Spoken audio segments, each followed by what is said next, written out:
Good morning, everyone. Good morning, directors, alumni, and guests. I'm so honored to be and delighted to be facilitating this conversation today. Welcome to our second session. I hope our fellows presentation has given you a solid foundation and context in preparation for the rest of our conference. I'm just going to be doing a few introductory remarks while we wait for everyone to join us, and then we'll launch into our panelists who I'm so excited to have this conversation with today. My esteemed panelists include Alice Johnson, Doug Smith, Jason Hernandez, and Mark Levin. Each of our panelists are here to complicate our thinking around the business of incarceration, speaking from either their experiences with the justice system or years of research and policymaking, or both. Our time together will be focused on discussing the future of incarceration in this state. We look forward to your questions. Please feel free to use the chat to include your questions as we move through the session. I will be facilitating the conversation, and after we've moved through the facilitating questions, we will jump right into your questions. So look forward to hearing you interact with us, and just remember to put your questions in the chat, and that's how we will handle your interaction as you join us. We're going to get started then, and I'm going to walk through a series of questions for our panelists here. And what I'm really hoping is for a dialogue that allows us to exchange ideas and speak from all of our experiences with the criminal justice system here in Texas, and helping the Lyceum directors particularly, and the alumni and the guests understand where we believe criminal justice reform is going in the great state of Texas, and what impact that's going to have on the business of incarceration at large. Ms. Johnson, I can only imagine how busy you are right now. I think only a week ago or 2 weeks ago, we were having a Lyceum meeting, and all of a sudden, all I could see was your face on every station that I flipped to in the news. So it's an honor, and we're geeked and excited to have you with us today. And we booked you before all of that. So I hope you know that it comes from the heart. It's been inspiring to watch you use the power of your story to push this nation's thinking around criminal justice reform. Can you share with us how your experience has motivated you to seek change, and what type of reform that you believe is needed at this time and why? Well, having spent so much time in the prison system, over 2 decades of my life, having been given a life plus 25-year sentence as a first-time nonviolent offender, and sitting among the women and coming out and listening to the families and knowing that I had to do something, there's no way that I could spend that much time incarcerated and not have a passion for change. Seeing so many things that are broken in our system. Even though I was in a federal system, so many things are very similar in the state. And I've been working closely with Texas Public Policy Foundation on issues that affect the states. So that has really driven me, has really motivated me to do more, to go further, and to do everything I can do to lend my voice to this issue of criminal justice reform. There's so many things that have been accomplished, but we still have a ways to go, as I say. In Texas, of course, has really been one of the leaders in the nation on criminal justice reform. The model that Texas has really been very close to the model for the First Step Act. And so as I've seen the changes that have been made in Texas, I've been able to communicate that for changes in other states that I've been working with, and also on the federal level. One thing that I want to speak to the issue of women who are incarcerated, because there is a huge, huge difference in the way that women experience incarceration as opposed to how men experience incarceration. Women, our needs are much different. We're more relational. And you'll find in men's prisons, you'll so many times have, there might even be gangs there. They'll have separation by race, separation by sometimes faith, but in female prisons, there is more of a family structure. In fact, in female prisons, you'll hear oftentimes a family structure. I can't tell you, Michelle, how many times, how many women refer to me as Mama Alice or as their grandmother, as their aunt, because there is that need for nurturing. There is that need for family more so. Not to say that men don't have that need, but the women's needs are different. And so often, I spoke about this, so often the women who were in prison with me, the majority of them were single, were the heads of their households. And when they left and were incarcerated, there was a big gap. Their children oftentimes had to go to another caregiver, whether it was the parents or very seldom was there a husband, sad to say, that was, that took over the children. And many of them, the streets ended up raising them. So the reforms that I really like to see, a lot of them are involving women. One thing I'd like to see is that there is never a time that a woman loses her right to stay in contact with her children when the court has not ordered that. So just those things are so important to mothers, to women there. Thank you, Ms. Johnson. I appreciate you speaking from your perspective. One of the things that we had hoped to offer all of the folks who are going to attend this conference in person in Beaumont is an opportunity to actually spend time in a prison and to understand the conditions that Texas prisoners are enduring and living through. We are not going to have a chance to do that. And in fact, the prison system, as we learned from our fellow and in other conversations we'll hear today, is dealing with coronavirus in such a major way.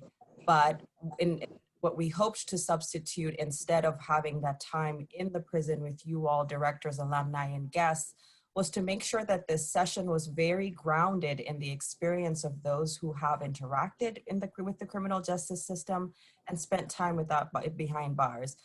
So we appreciate your time and your passion and your dedication and your commitment to using your power, the power of your story, Ms. Johnson. I hope you feel honored and respected throughout this session. And we thought it would be inappropriate to discuss the business of prisons without hearing from those who have endured life behind bars. Mr. Hernandez, you have also had an interaction in the criminal justice system. You're pardoned by President Obama. Alice Johnson was recently pardoned by President Trump. And since then, Jason, you have committed your life to criminal justice reform as well. Would love to hear from you as well about what has motivated your journey into advocacy. And are you working towards the same type or different types of change than what Ms. Johnson has shared with us today? Yes, well, thank you for having me on.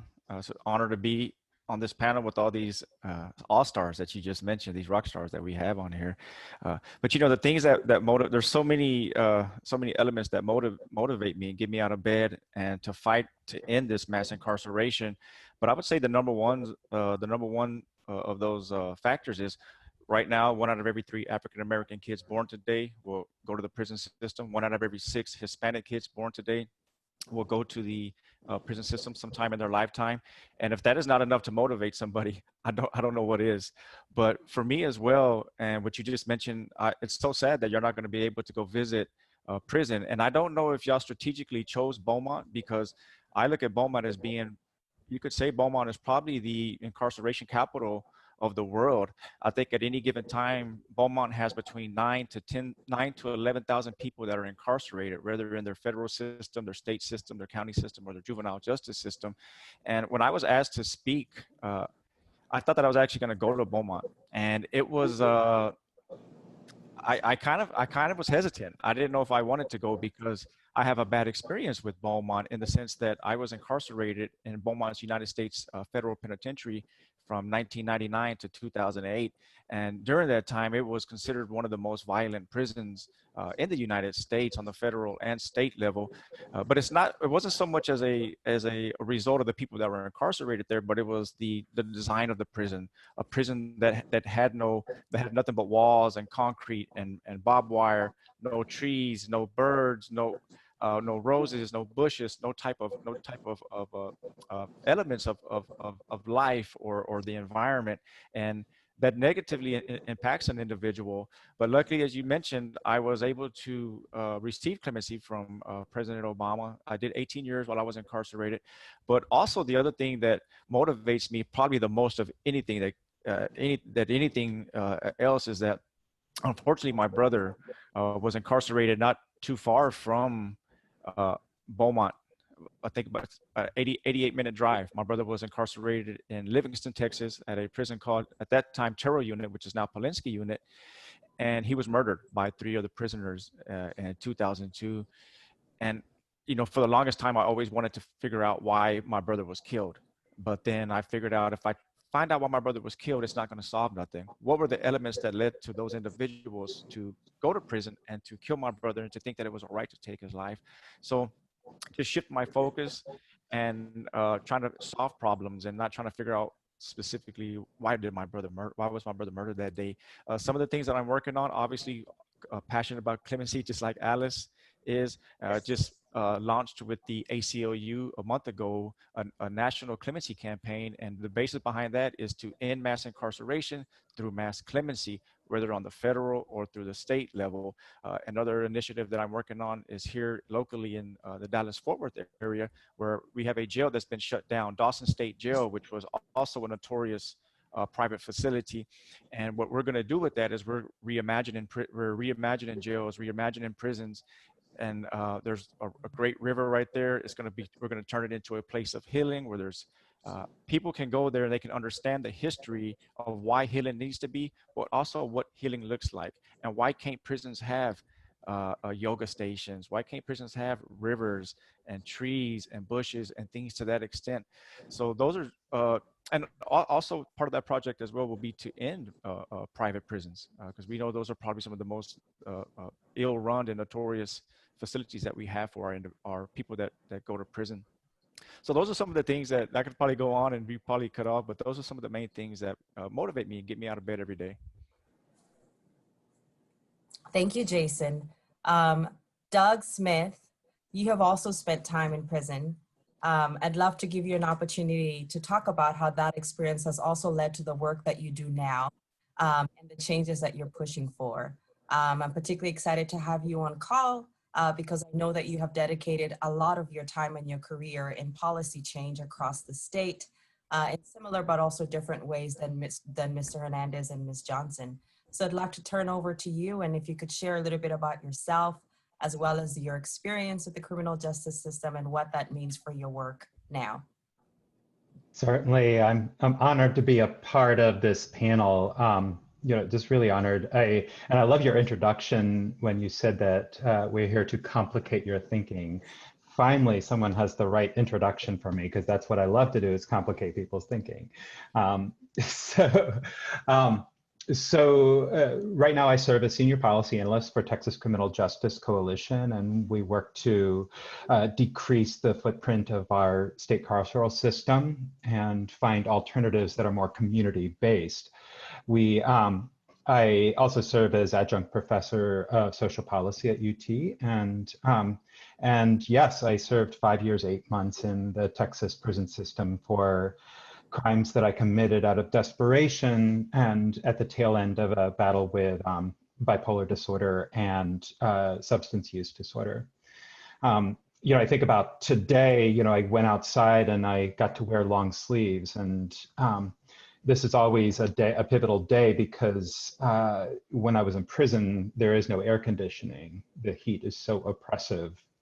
It's indescribable. And so I always experience the first cooler snap the way that someone who's been starving experiences food, right? I soak it in. And I'm thinking about the people who have been in prison, who right now are in prison, have been on lockdown since April. since April, many of whom parole approved, sitting there waiting to get into programs that aren't happening because of the pandemic. And so we're in a holding pattern right now. And so I think about them. I get calls every so often from my mentor and my father figure who was instrumental in my life. And he's 78 years old. He's been eligible for parole for 15 years, not a risk to anyone. And I think about the insanity, how addicted we are to incarceration, right? That we don't even think about it anymore. We have an incarceration rate right now that is 25% higher in Texas, 25% higher than the Russian Federation, which is known as a super incarcerator in the world, right? So I wake up every day supercharged to transform this system, and we have so much work left to do. Thank you, Doug. Mark Levin, I'd love to turn to you now, and if you could share a bit about yourself and talk about the work that you do and the type of changes that you see Texas moving towards from a criminal reform perspective. Sure. Well, first of all, it's great to be on with all of these terrific people who I've worked with in one way or the other. And of course, formally, I have the real privilege of working with Alice Marie Johnson. And it's been just incredible to see what she's accomplished since being released from prison. I actually started at the Texas Public Policy Foundation, started our criminal justice program in 2005 when Brooke Rollins asked me to come on board part-time. And at that time, to be on the right and to be pursuing something other than just locking everyone up and throwing away the key was something of a novelty. And it was not easy, but thankfully, as many of you know, we were able to partner with Jerry Madden, Chairman Whitmire, who's still there and very much there, to really, and Governor Rick Perry, who in the State of the State speech in 2007 embraced the idea of investing in alternatives to incarceration instead of building more prisons. And I totally agree with what everyone else has said in terms of there being a lot more work to be done, but I am very pleased that we've seen a 34% drop in state's incarceration rate since 2007 here in Texas, and very importantly, a 40% drop in the crime rate. And so we very much take the view that public safety and second chances are very much compatible. And of course, when we launched Right on Crime in 2010, it was an opportunity to show the Texas model to the rest of the country. And really, we've since then, dozens of states, both blue and red states and purple states, have pursued criminal justice reforms, largely based on a justice reinvestment model, where you say, instead of building more prisons, let's put part of that money into alternatives, whether it's drug courts, mental health treatment, strengthening probation and parole. And, you know, of course, there's other ways to do things, but I think it's proved quite sustainable. But we certainly think there's a lot more to be done as well. But I think one of the most important things from our perspective is that you look at, you know, what are the core principles that we're about? It's limited government, personal responsibility, individual liberty.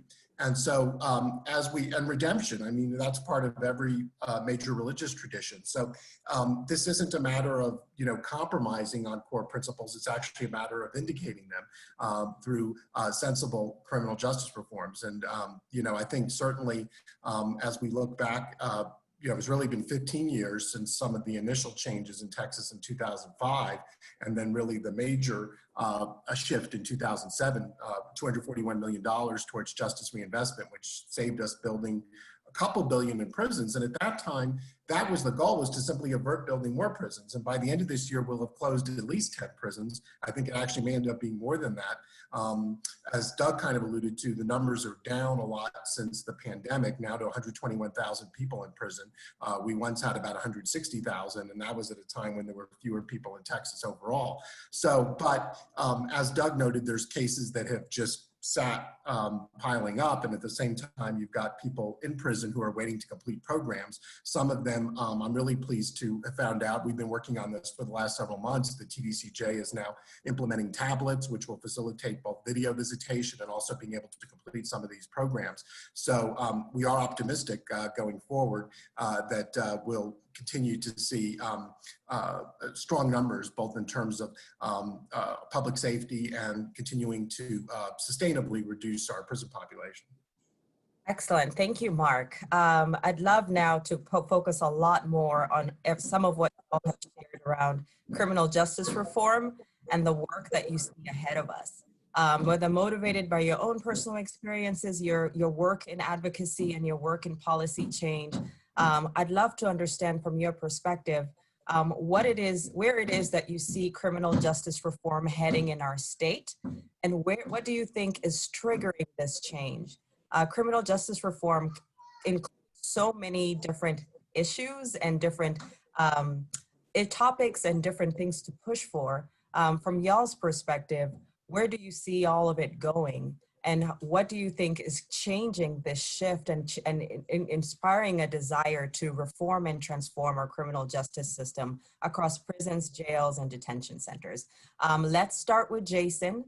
Then we'll go to Ms. Johnson, and then Doug, and then we'll end with Mark.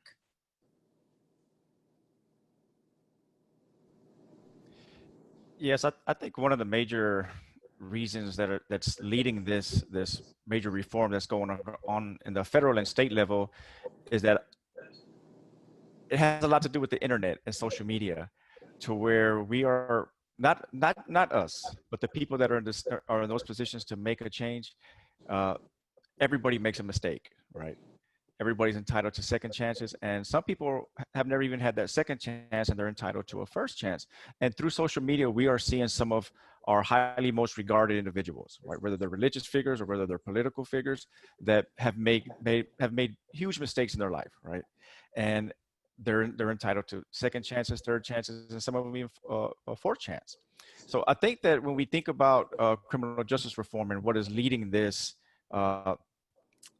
this movement from the left and from the right, is that they're both contributed to it, and that it's simply that it's just wrong, and that it needs to be changed. And I think as well, when I think about, for example, when I think about clemency, when we look at clemency, we look at as a form of redemption on the prisoner, right? He is being redeemed, he's been forgiven. But again, mass incarceration is a product of the state and the federal level. And the way I look at clemency is that this is an opportunity, whether it's clemency, whether it's instituting parole, or whether it's reducing mandatory minimums or investing in prison reentry programs, that this is an opportunity for the state of Texas, any state across the United States, and the federal government to acknowledge what we did was wrong. And this is how we redeem ourselves. Not only how the prisoners redeem themselves, but this is how we redeem ourselves for all the destruction and disruption that we caused in the communities and with families that has been going on for 40 years. That this is like an olive branch to our communities. Of course, so much more needs to be done other than just criminal justice reform and prison reform. But that's how I kind of see this big change and this big movement coming from both sides of the party, and everybody just acknowledging that you can't lock yourself out. You can't lock away up everybody and fix this problem. That's just not the way to go about it. Thank you. Ms. Johnson, what would you add to that? What do you see? I think that I see the driver of this is that we have bipartisan support on both sides.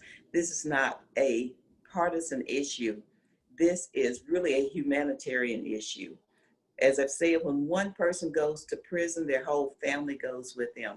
Their communities are impacted. Society is impacted. And now that more stories are getting out, I know for sure that when my release triggered people to look at an ordinary human being, they saw me as a human being. I was released on not only a national stage, but a world stage. It drew a lot of attention. I was a first-time nonviolent offender. I was not only a mother, I was a grandmother, I was a great-grandmother. That changed the image of how people saw prisoners. That's why it's so important to get the stories out. The storytelling out of people who have been impacted, not only the prisoners, but their families too, and their communities. We can't measure it, but we know that it's there. There's no way that you can measure the impact that incarceration has had on communities. There's just no way. But we know it has had a very, very, very extremely bad impact on communities. And something someone said earlier about the incarceration rate, especially people like me, like my community, like the Black community, when mass incarceration impacted so many of us disproportionately, we were sentenced. And now we have an opportunity to right some of those wrongs. And I truly believe that the clemency and the pardon power must be used more. In my situation, laws changed, but because they were not retroactive, they didn't apply to me. It did not take a life sentence for me to be rehabilitated as a first-time nonviolent offender. So we have to look at how we're sentencing, get smart on crime. It's beneficial, it's the smart thing to do. It's beneficial not only from a human aspect, but from a financial aspect too. We're locking up so many talented people who are wasting away in prisons, who could be contributors to society. When I left that prison on June 6, 2018, I made a promise to the women that I would never stop fighting for them, that I would never forget about them, and I have not. But not only for the women, but for the men too, to help effectuate change. And I'm in it for the long haul. I won't be shut up every time that I have an opportunity to speak about this, because these are my brothers and my sisters who've been left behind. And as I told them, they've been tattooed on my heart, and I won't stop front and center with this issue. Any political figure, this should be part of their platform. This should be part of their agenda. We can't put it aside because of all of the unrest that we're seeing in the nation. When you hear criminal justice reform, well, then you say, look at what the criminals are out there doing. You can't put this to the side again because of what you see out there. The people who are in prison are not even involved in the unrest that is going on right now. And so we can't group them and say that we're going to be more safe. To the contrary, the people that are now eligible for clemency, who should be getting reduced sentences, who should be getting paroled, are people who have a proven track record in prison. These are the people that you want to come home, those who have rehabilitated. Thank you, Ms. Johnson. Doug, I see you. I think you're ready to jump into this conversation. From your perspective, where do you see criminal justice reform heading in our state, and what do you think is triggering the shift? Was such a big question, and I think we all sort of approach it from different angles, but I think we're all sort of pointing in the right direction. I think one of the mistakes that I've made in the past is not really kind of getting on the same page with people about the nature of the problem, right? And I think this is a really good opportunity for us to do that, right? So we have, a national reckoning around race and how people have very different experiences of the criminal justice system. We don't have one justice system in Texas. We have 254. And if you look at some counties, you will see that for the same offense, a Black person gets nearly double the amount of time for the same offense as a white person. You see incarceration rates for Black individuals in a particular county nearly 4 times the rate for white.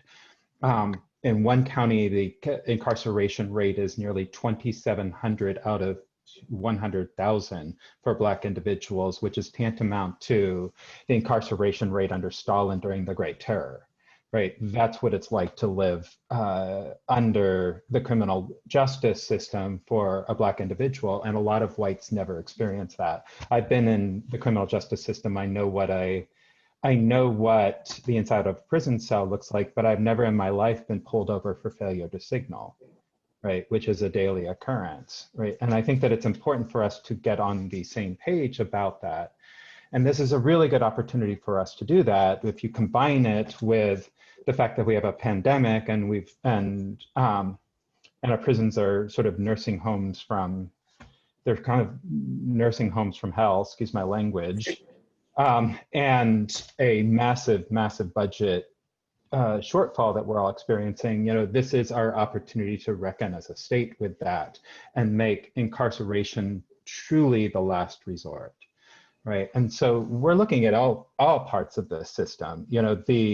Why it is that if something is citation eligible, that you would arrest someone, right? San Marcos took that away from being someone that's no longer up to the discretion of a law enforcement officer, and it will help to heal and create racial, it will help to heal communities.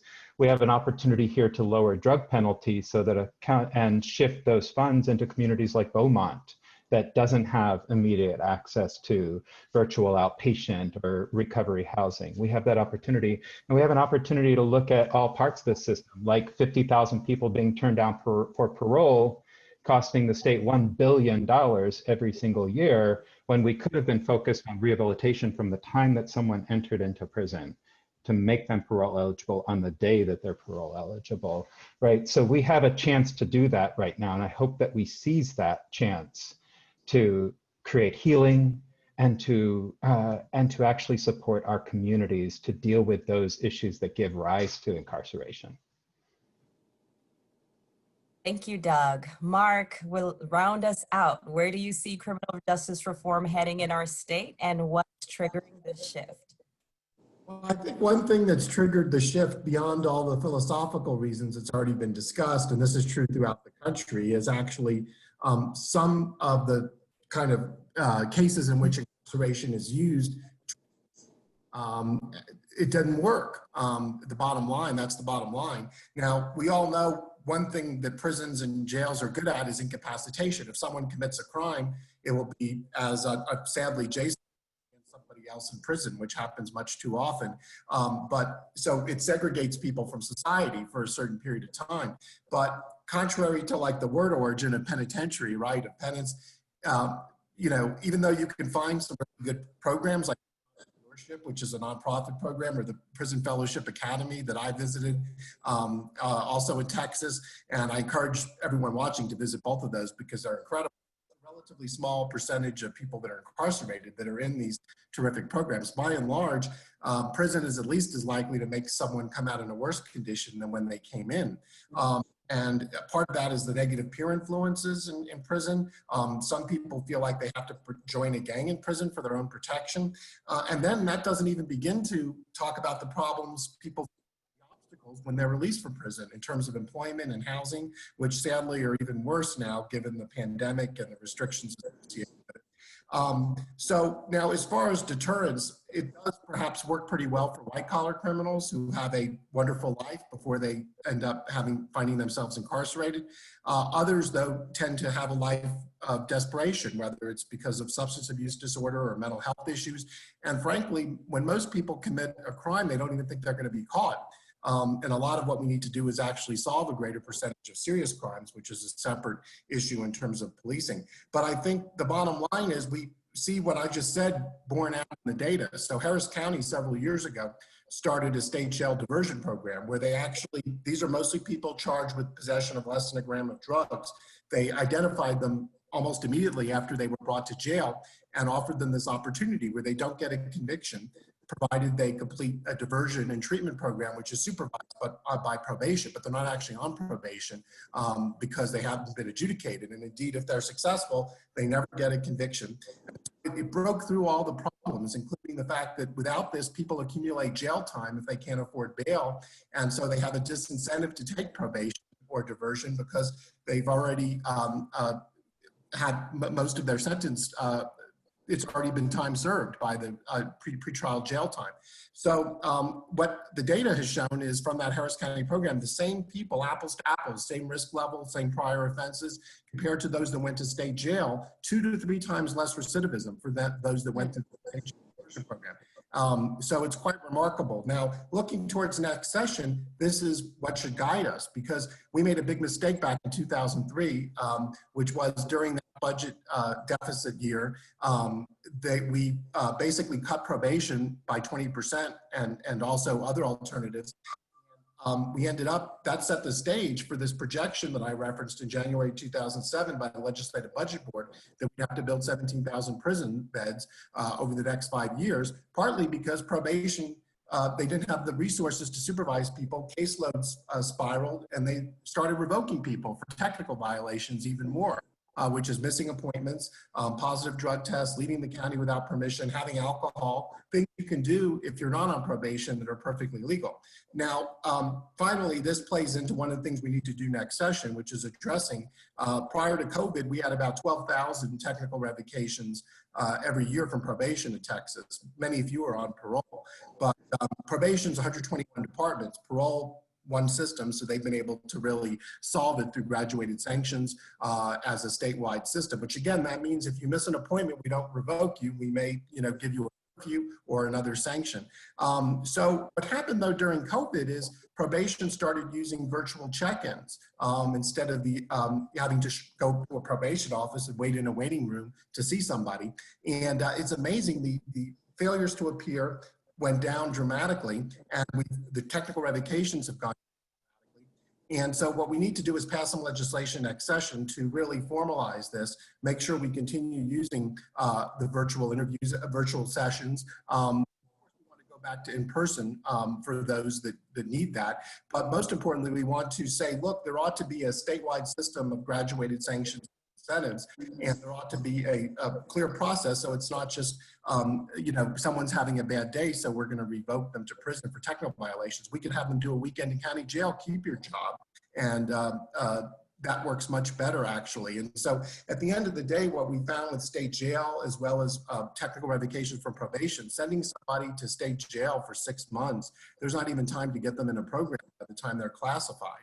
So these short-term stays of 6 months, unlike saying we're going to put somebody who's a serial murderer in prison for the rest of their life even, or 40 years, and incapacitate them, with these short prison stays for largely nonviolent individuals, in many cases we end up with much higher recidivism than if we either had an original pretrial diversion, or if they're having issues with complying with probation terms, we use those graduated sanctions, much like you would discipline a child. If they make one mistake, you don't ground them in their room for a year. So it's really quite logical when you think about it.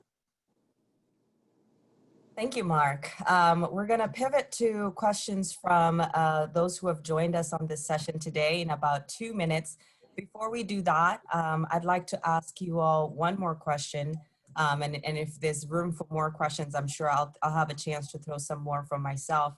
But a big part of why we're having this conference is so that we can educate our directors and our alumni and our guests on the business of incarceration, the economy of incarceration, the operations, the financial reality of what it means to sustain and maintain our criminal justice system across states, county, city level, everything that some of that you've discussed today when it comes to what's available to prisoners when they're in the justice system, what's available to them when they're transitioning out of the justice system, and to give them a sense of the totality of how much that costs and what it means for the Texas economy.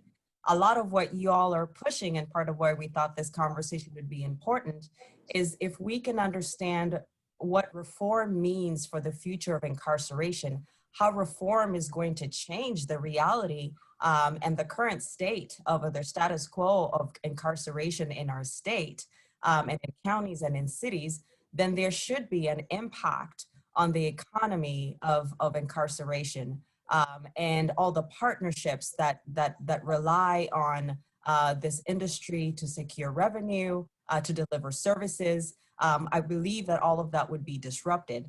And so wanted to really talk about this idea of what criminal justice reform can mean for the future of incarceration.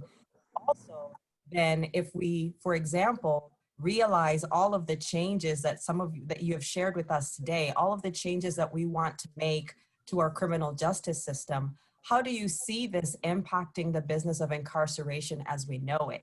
And how do you see these changes disrupting the economy connected to this sector? This time around, I want to start with Doug. And then we'll go to Alice, we'll go to Mark, and then we'll end with Jason. Yeah, I appreciate that. I think when we talk about this, it's it's easy to sort of point fingers and sort of malign individual players within this realm, and I probably have been guilty of that as well. So I'll take some ownership of that. I think we just have to understand, these are policy choices. The mass incarceration started with the war on drugs, and it has grown exponentially from there. 3 strikes you're out, Sentencing Commission, Violent Crime and Control Act, pouring money into states to build prisons and hire police officers. Like, we've built it, right? And what sustains this massive system, right, is we've created this system.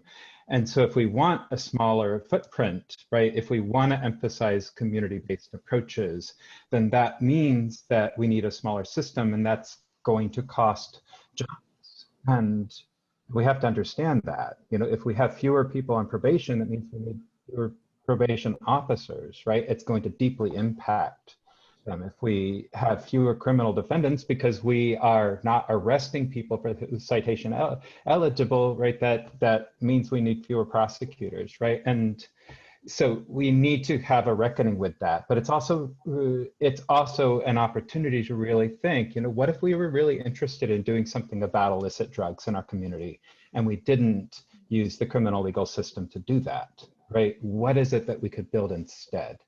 Right? What if people in your community who are having issues with illicit drugs could pick up a phone and find certified peer support, recovery housing, virtual outpatient or even inpatient treatment that day? What if that were true? Would you actually need so many police officers to arrest people, right? And so I think a lot of this conversation around defund, I wish they didn't use that word, right, is imagining what could we do instead to actually create safety, health, and well-being within our communities, right? What if we were really interested in that and not interested in punishing disorder within our society as the first resort? Thank you. Ms. Johnson?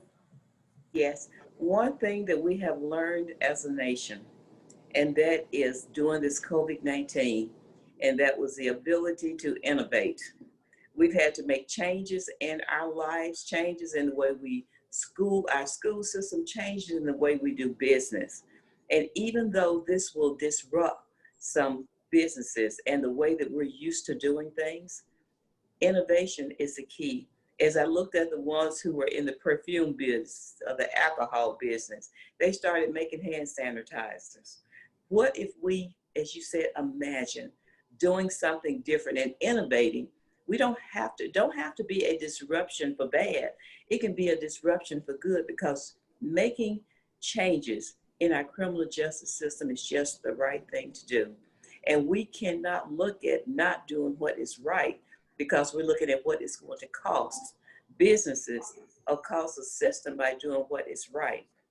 Instead, do what is right. Do what is right in reforming this criminal justice system, and get new ideas on where you can redirect that money, how you can recover what has caused your businesses to be disrupted. And I think that we just, as Texas as a state, who has already taken the lead, who had brilliant minds in this state, and we as a nation, we can come up with some other ways to innovate and not look at this and not weigh it as to how this is going to impact me financially, but how this is going to impact us as a society, and how it's going to impact families by just doing what is right. Thank you. Let's go to Mark, and then we'll end with Jason. Sure. Well, you asked about, the economic interest. 2 points. One is that prisons are obviously major employers in rural areas, and we ran into that obstacle when we were closing Texas Youth Commission facilities, which, we've closed 8 of those. And there were some legislators that wanted to protect that source of employment in their district. From our perspective, for one thing, the academic research shows correctional institutions are a poor form of economic development. But obviously, once they're there, we certainly understand that people depend on those, especially in a small town where that's the main employer. But ultimately, our public policies have to be guided by what's best for the people of Texas, and having as many correctional facilities as we need for public safety, but not one more. Now, at the same time, certainly we train some of those workers. The thing is, we've closed the adult prisons in Texas. There's so many. Jason alluded to, in certain regions, they've been able to reassign correctional officers to other units. There's about 5,000 voluntary separations every year, so nobody has really faced a termination of their employment simply by virtue of prisons closing. The other point on the economic side of this really, I think, relates to commercial bail, which is the primary form of pretrial release in Texas. And there's going to be, I think, some significant bail reform legislation considered next session that wouldn't certainly preclude that from being, would change the process, we hope, so that the first consideration is public safety through due process. And let me give you a specific example. Currently, the Texas Constitution says you can deny bail for capital murder, but not for somebody charged with ordinary murder. So that leaves the judge's only recourse is setting really high bail and hoping the which really isn't how the system is supposed to function. Bail is supposed to be a method of release, not of detention, going back to English and colonial times. So there was recently a case in Texas, a fellow named Jason Wayne Carlisle. He actually had previously been on the sex offender registry for buying a 15-year-old girl. I mean, it's awful to even think about. But then he was arrested for sexually assaulting a 14-year-old child. Now, bail was set at $100,000. So initially he couldn't post it, but while he was in jail, his mom won the Texas lottery, $15 million. So all of a sudden, she gets him out of jail. I mean, this just shows how irrational the current system is. So we need to have the judge be able to make an initial decision after due process. Number one, is this person so dangerous and likely to flee that under any conditions of release, whether it's electronic monitoring or checking in with a pretrial services officer, this person can't be released. And that's a relatively small percentage of people, as we've seen in New Jersey when they enacted this reform successfully a couple years ago.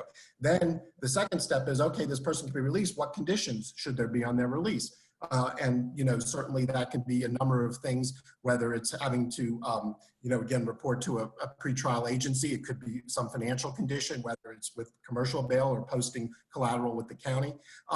But the problem now is that we're basing whether somebody gets released or not, two people that have the exact same charge and risk level, and the person who's wealthy gets released and the other person doesn't, or somebody who's much more dangerous actually gets released and somebody who's much less dangerous and not dangerous at all but doesn't have money stays in jail. So that's, really, we're trying to correct that, and I think we're ones on the side of public safety when it comes to this, rather than making decisions based on how much money's in somebody's wallet. And I think the judiciary, Justice Hecht has been in particular a tremendous leader on this, and I'm confident that hopefully something can be done next session to really have a more rational system. Fantastic. Thank you for introducing that nuance, Mark. That was an incredible story. I didn't know about that at all. Jason, if you could round us out with your thoughts on this subject, and if we were to achieve all the reforms that you all are pushing for, what would be the impact on the business of incarceration? Well, I think you have to make it clear that incarceration is a business, and it's not about rehabilitation. But I don't look at prisons or jails actually improving a city's or county's economic situation. I look at it actually preventing it from growing. If you look at a lot of our cities in Texas that have prisons, that's basically all they have, right? They have a prison, and prisons are like cancer where it kills everything around them. Nobody wants to move there. Nobody wants to put another actual business there. All that you could basically put there is another prison. And if you look at our prison system in the United States, we spend over $80 billion a year incarcerating people. And that's an investment. If you look at business, it's an investment to an extent. So what are you getting for these $80 billion every year that we're spending incarcerating people? We have a recidivism rate of nearly 50 to 60%. So if you look at, say if our prison system was a computer company, and we made for every 100 computers that we made, that means that 60 of them would come back that are not working. What would happen to that computer company? It would, the CEO, the president would be removed, or it would be shut down. And that's actually what we need to do with our prison system. We need to shut them down and just kind of make them more strategic on rehabilitation.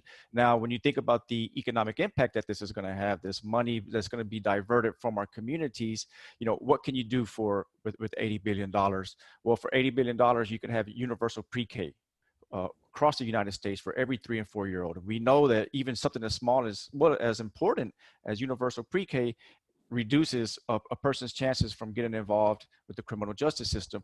You could double the wages of every high school teacher across the United States. You could eliminate college tuition. So these individuals that are guards, they could then go to college, get a higher education, and they wouldn't have to be a guard.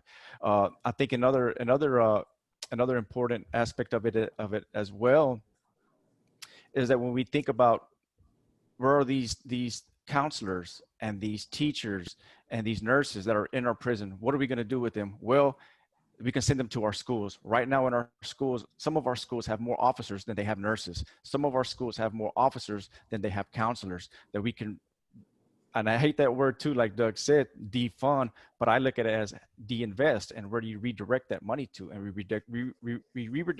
redirect it to our schools and to our community so that we don't have to have these huge prison populations to begin with.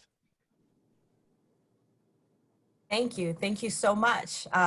We have about 4 minutes to go till 10 a.m. I really appreciate all the effort and passion and commitment that you gave us today on this session. I'm going to turn now to some of the questions that have been posed by our directors. This is also your time, other directors, to show off your questions to this and take advantage of this rockstar panel and hear directly from them about any questions that you might have around this topic. From David Kim, class of 2019, Fire in the Hole, he would like to understand how should the private sector, public sector, and other leaders plan any transitions that involves even hypothetically smaller prison populations? Have other states tried to do more? And what industries would grow as others potentially decrease in size? I'll open that up to anyone who wants to take it.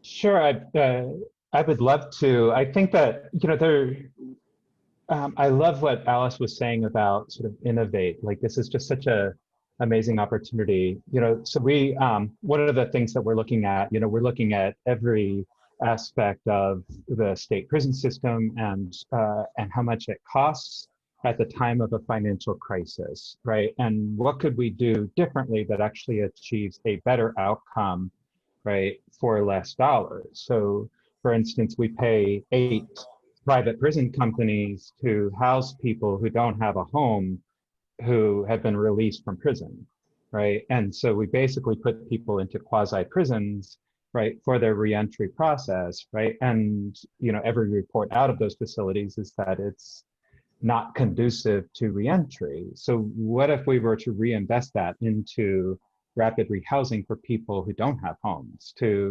into recovery housing? What if we were able to equip communities with peer support to help people navigate into safe housing, good jobs, things like that? So, you know, I don't know if that's private sector, but that's definitely an opportunity. We should be looking at that. I think we should also recognize that if we don't want people to go to prison and we don't want people to be arrested, then we need investments in harm reduction, certified peer support. Like, that needs to be available to folks, and it's not available. It's not available in Abilene, not largely available in Beaumont, right? And so we need to build up that system of supports and be committed to referring to that instead of prison, right? It's a time to innovate, just like Alice said. And I don't know, it's really exciting time. Yeah, and I would say some of the technologies, I mean, a lot of places now are doing text reminders for people's court date, and it works even better when it includes like directions for public transportation, how to get there. And then the phone apps are amazing. You can communicate with your probation officer through a phone app, and it verifies you where you say you are. And I mean, I know that there's privacy concerns, but I think that there will be people that will agree with me that it's a lot better than being incarcerated. Now, that doesn't mean we should just, you know, put an ankle bracelet on everybody. Quite to the contrary, you need to be very careful that you're using an actuarial risk and needs assessment to match the conditions with the person. And now you can do most of that through an app anyway to verify the person's where they say they are and such. But it also can connect people to services and case management, which is what I think Doug was talking about, that really could actually reduce the risk of rearrest and increase positive outcomes.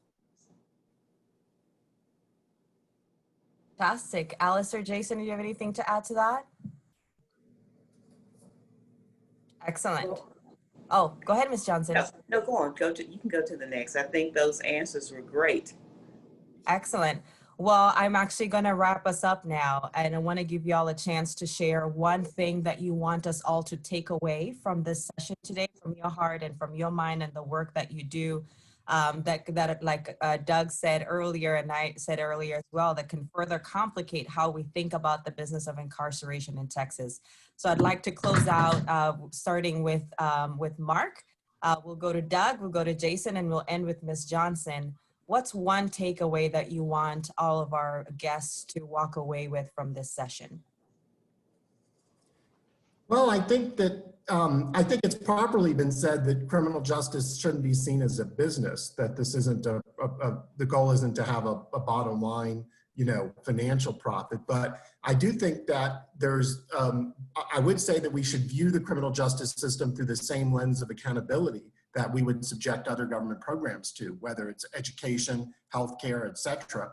And I think that, you know, someone referenced earlier the failure rate of the system, and it was Newt Gingrich, who's one of our Right on Crime signatories, said if 2/3 of our bridges collapsed, it would be a national scandal. And he was referring to the 2/3 rate at which people who go to prison come back within 3 years. So I do think that just as we demand accountability and performance from people, whether they're on probation or in a drug court, that, or, you know, we ask them to complete a certain program in prison, we have to demand results from the prisons and the correction system more broadly. Doug? Yeah, so many things to leave folks with. I would just say that you know, if I were going to leave anyone with anything, it's that, you know, Mark and I and Jason and Alice, like we're working together, right? We, the folks who are working for change have really positive intentions, and we work together despite oftentimes vastly different sort of political ideologies, right? We're committed to creating a system that's just, that heals, that promotes accountability and promotes rehabilitation, right? And Mark and I have literally rolled up our sleeves and worked together. And, you know, I just encourage us not to get into our separate camps, get into defensive mode. Like, let's just be committed to vastly reducing the number of people in prison, the number of people who are pulled into the system, and really promoting health, safety, and family well-being, right? And being open-minded about what that could entail, right? Because putting someone in handcuffs is when systems have failed, right? If we can avoid that, that's when we've succeeded. Thank you. Jason, we'll go to you now, and then we'll end with Ms. Johnson. Yeah, I think that is very important for people to take away that mass incarceration, the conditions of our prison systems are tied directly to the Constitution, and that is the 13th Amendment that abolished slavery, but still allows slavery if a person is convicted of a crime. That you can actually treat a person as not a human being, but as a slave, and that slavery should never be permitted under any circumstances. I don't care what you do. Now, I don't think that the Texas Constitution has that exception in there, but the United States Constitution has. So I think that when you're a judge or when you're an officer and you kind of see an individual as not a person, but as a slave, that you're going to treat them differently.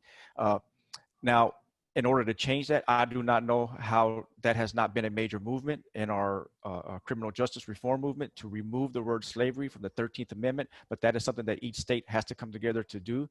And I would love if Texas could lead that charge somehow, some way, to remove the word slavery from our Constitution. It should not be under, I don't know, under any circumstances. So we even have prisons named after former Confederate soldiers and slaveholders, Goree Unit, Darrington Unit. So this is something that has been going on for decades, not just for the last 40 years. Thank you, Jason. Ms. Johnson? The thing that I'd like for you to take away is the word just hope. Is we've had a lot of issues in the state and in this nation, but Texas has moved from a place where it was, and as we've said, they have led the charge in criminal justice reform, and we have to look at this not as an obstacle to us, but as an opportunity for us to do what is right and to make the necessary changes as we see them. When you see a problem and you walk away from it and it does not impact you and you know it's wrong, then you become a part of the problem.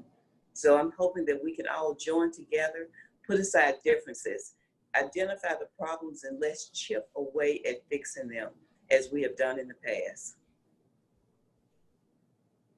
Fantastic. Thank you all for those last words. I really appreciate you all taking the time to join us today virtually, bringing your A game and really this dialogue that I hope continues to set the pace and the tone for the rest of what we're going to be learning in the next 2 weeks. Deeply humbled and honored to have had the opportunity to facilitate this conversation. For those who are joining us virtually, alumni, directors, and guests, this will be available for your watching later as well if you want to come back and re-listen and relearn and to share as well. So thank you again for joining us this morning. We'll look forward to talking some more in the next 2 weeks. Have a good day. Mark, Alice, Doug, Jason, thank you all, and goodbye.